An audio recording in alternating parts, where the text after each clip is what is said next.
The North is the oldest and largest of the Seven Kingdoms, but House Stark has not always held it. When Bran the Builder raised Winterfell and founded our line, we were vassals to the Barrow Kings, who claimed descent from the first king and thus dominion over all the first men. But after the long night, it was our house who built the wall and set the Night's Watch to guard the realms of men, whilst our king sat in his barrow.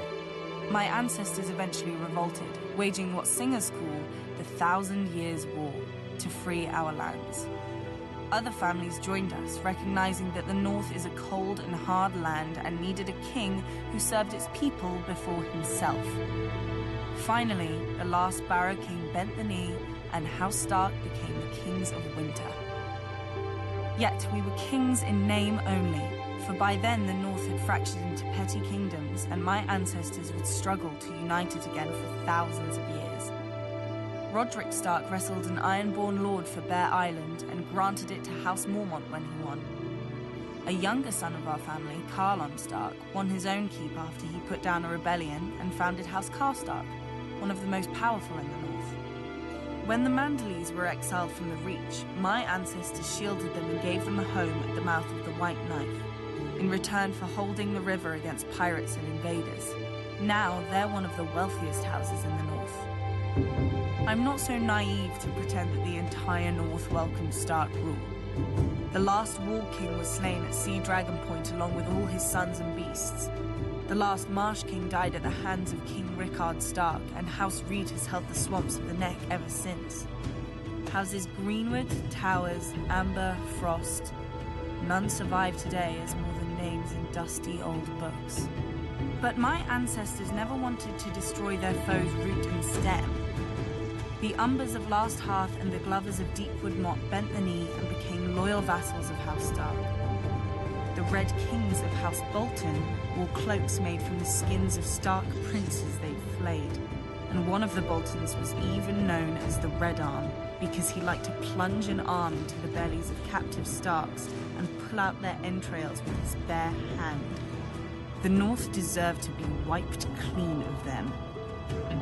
Yet my ancestors spared them after their defeat because they believed the North couldn't afford to fight itself any longer. Time soon proved them right. When the Andals swept into Westeros, they obliterated all the kingdoms of the First Men except the North. Each of the southern kingdoms fought the invaders on its own, but the North fought as one. When the Andals tried to sail up the White Knife, the Manderleys fell on their ships. When the Andals tried to march an army through the Neck, the Reeds fell on their soldiers. King Theon Stark even sailed his own army to the Andal homeland for vengeance and slew hundreds of Andal warriors. When he returned, he planted their heads on spikes along our coasts, a warning to other would-be conquerors. The warning was heeded for thousands of years, until Aegon the Conqueror. The south had already fallen to Aegon and his dragons, only the north remained. My ancestor, King Torrhen Stark, marched the north down to the Trident and beheld Aegon's army, larger than Torrhen's own by half, and with 3 dragons circling overhead. Many northern bannermen wanted to attack anyway, claiming northern valor would carry the day. Others wanted to fall back to Moat Cailin and make a stand there. But Torrhen had heard how the armies of the Rock and the Reach had burned on the field of fire, and had seen the fires still glowing beneath the rubble of Harrenhal.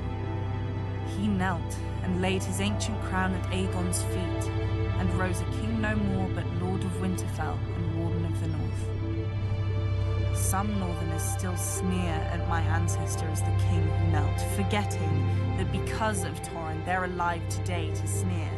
Their ancestors didn't leave their burned bones at the Trident, and their twisted swords didn't fill Aegon's new throne. Now many say that House Stark is dead and gone, and House Bolton holds the North. But the North remembers who united it. The North remembers who defended it, and the North remembers who stole it. Long ago, my ancestors spared the Boltons, trusting their oaths of fealty. I shall correct that mistake. Even the North can forget when there's nothing left to remember.